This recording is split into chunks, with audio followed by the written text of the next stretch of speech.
everyone. We are Group 8, and the sustainable finance topic that we would like to discuss with you all today is social impact bonds. Let us start by first trying to understand what exactly a social impact bond entails. A social impact bond, also commonly known as a pay for success contract, is a specific type of impact financing mechanism which allows governments or the public sector to raise private sector funds in order to provide service producers much needed capital to be able to complete tasks towards predetermined social outcomes. Let us walk through one of the commonly deployed social impact bond models, known as the intermediary model. In this model, the government identifies a social challenge and an objective it wishes to achieve towards addressing the same. It then contracts an intermediary and a high-quality service provider. A series of negotiations, design thinking, benchmarking activities, etc. then take place to arrive on the financial structure and delivery of the project. The trigger criteria for the quantum and timeline of the government repayment are set at this stage. The intermediary then goes out into the market and raises capital from private investors in order to provide upfront funding to the service provider to commence work. In some cases, a guarantor is requested by the investors for a minimum guaranteed repayment of their invested capital. The service provider then launches the project work and executes its activities with continued oversight from the investors, the government, and the intermediary. Lastly, an independent evaluator is also hired to measure the performance of the project against the predetermined success criteria. The government repays the investors in line with the scale of achieved outcomes vis-à-vis their predetermined returns. Thus, the term pay for success. The purpose behind the social impact bond is to draw away the risk from the public sector and allow the government to invest taxpayer funds only into effective projects which deliver social results. The journey of social impact bonds started roughly a decade ago, with the first bond being released by the United Kingdom government in September 2010. It was focused at reducing reoffending rates by prisoners in Peterborough Prison through what was called the Peterborough 1 service. The final evaluation report, which was released in July 2017 by the government, indicated that the service had successfully reduced reoffending rates by 9%. This is 1.5% over the scheduled target of the bond, thus indicating that the bond was a success and that the private investors would be repaid by the government. Soon after, the United States of America followed suit by launching its first social impact bond in a New York prison in 2012. Over the years, social impact bonds have been released by over 33 countries, and at present, over 193 social impact bonds exist in the market. It is imperative to note that currently social impact bonds are focused on select sectors, with employment and social welfare accounting for a large population of the social impact bonds. However, health, education, criminal justice, and environment and agriculture are slowly starting to pick up suit. Now let's look at the impact bonds landscape in the world at this point. United Kingdom is leading with about 36% of the impact bonds contracted so far, with United States at 13% on the second stage. Some of the other countries that have been focusing on leveraging impact bonds are Netherlands, Portugal, and Australia, with the rest of the world accounting for 31% of the impact bonds contracted. If we look at the impact bond growth over time, we see that about 2016 and 2017 is the time where the impact bonds that have been contracted each year have started doubling up, and that's where the attraction really lies in this space. We are looking at about $421 million in upfront investment in impact bonds, with over $460 million in total outcome funding already committed.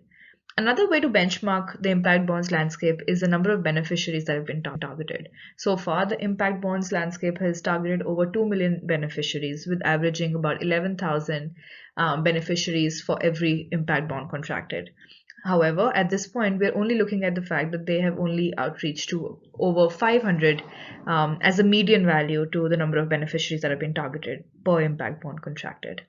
As we look at the industry presence for impact bonds, we see that employment and social fare top the chart with 63 impact bonds contracted. In developing nations, however, that the focus remains on employment and health instead of social welfare. But what are the key value drivers for impact bonds? Some of the success metrics that will really talk about how we will be able to best leverage the impact bonds and the associated impact. Number one would be qualified service providers. It is really critical to have a pool of service providers ready to contract on outcomes to build the market in a strong way. Similarly, strong intermediaries will also be helpful to assess that involving an entity that already has an experience will be able to share the learning and help us take better informed decisions. A lot of this is also riding on the fact that the willingness of the governments will define how much can we propel and leverage the impact from these bonds generated in the market.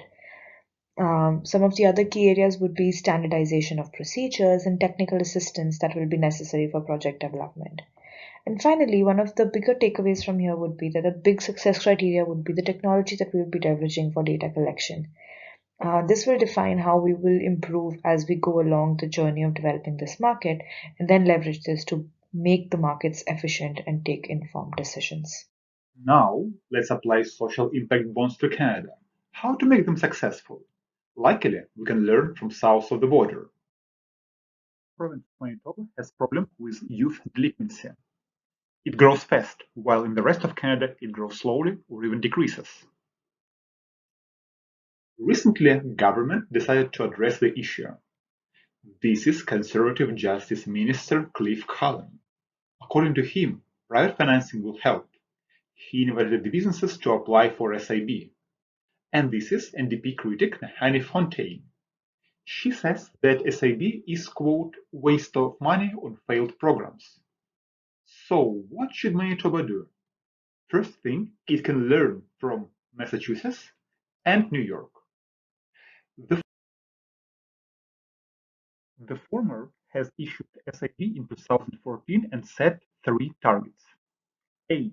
Decrease incarceration of youth. B. Increase their work preparedness. And C. Grow their employment rates.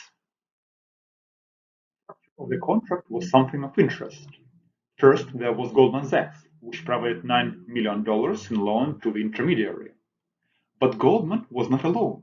A group of small lenders offered additional $3 million, and the charities provided $6 million in non-repayable grants. The money went to the service provider, and if all goes well, government will repay the lenders. But there is something else. Differentiated rate. Goldman got up to 5%, small lenders only 2%, which is lower than the commercial lending rate. And large investment in public relations. Professional community was convinced in benefits of SIB. What about the outcomes so far? It is noticed that project participants stay out of prison, get jobs, and keep them. However, things not always go well. New York SIB had almost the same goals, but is generally seen as a failure. What made things too hard? First, it was implemented in tough conditions of notorious Rikers Island prison. There is even something called the Bridge of Pain. And look at the contract structure. First, the Bay State goes, now it is New York, and no more small lenders. Goldman was the sole lender, and no more grants. But look, there is still charity in the scheme. What does it do? It provides the guarantee of 80% of Goldman loan.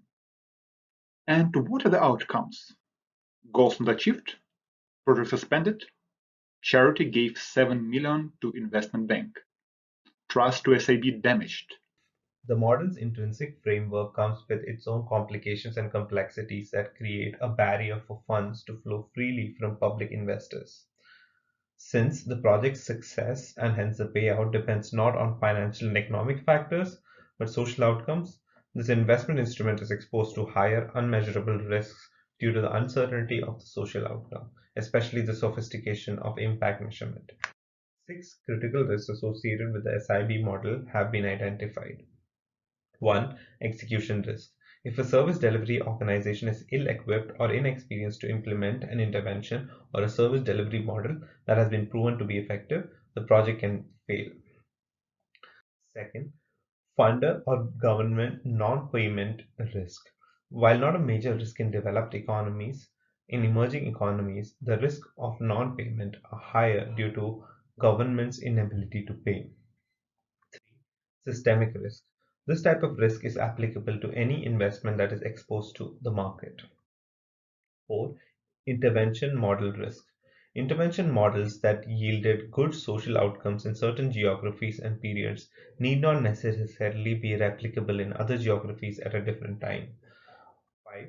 Evaluation risk. The collection of field data and sophistication of the impact measurement may result in subjective and incorrect evaluation. 6. Liquidity risk. Lack of secondary market for SIBs make it harder to liquidate the position for investors, imposing a restrictive exit strategy. The absence of a secondary market puts limits on the ability to price applicable risk, and recognizing this issue, two different means to reduce or measure investor risks associated with SIBs have been identified.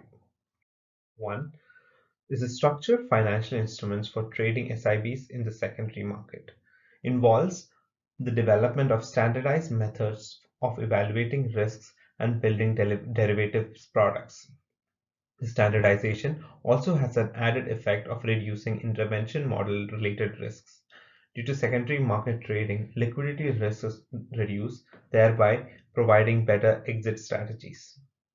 Second, impact investing private equity model, where the PE firm acts as an investor in the SIV model.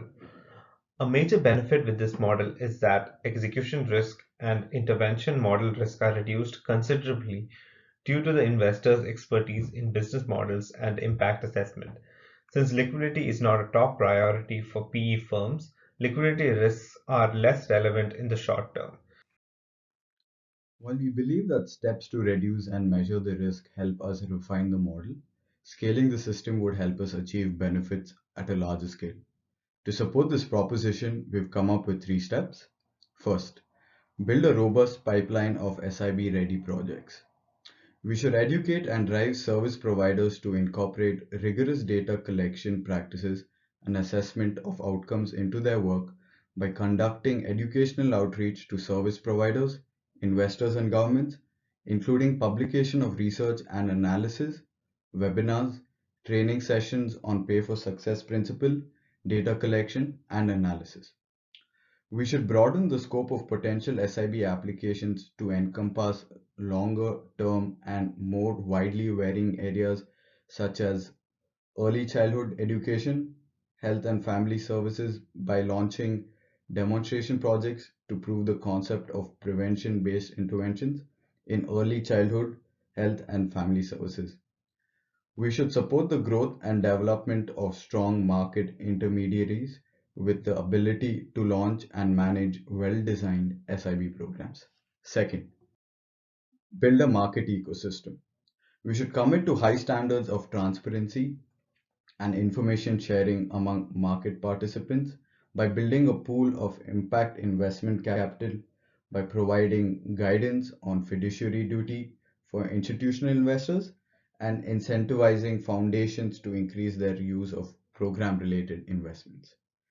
We should develop a new regulatory framework for impact investing and SIBs. And some of the steps we can take to achieve this are creating new divisions at the Internal Revenue Service at the federal level, or enacting a full faith and credit legislation at the state level to address appropriations risk, and most importantly, by creating a legal working group to develop a legal and legislative framework and standard contracts for SIB transactions. Third, build the blended value investor pool. We should engage leading financial institutions in the design and distribution of SIBs to mainstream impact investors. We should explore risk-sharing models to distribute risk among stakeholders, align incentives, and enhance efficiency. And we should also reduce transaction costs through scaling up and standardization to provide higher returns for investors and government. Finally, we would like to conclude by saying that while social impact bonds are currently a narrow subset of impact investing, with as much as $500 million invested under various cases, The development of a mature, well-organized SIB market based on a solid infrastructure is still very much a work in progress. Thank you.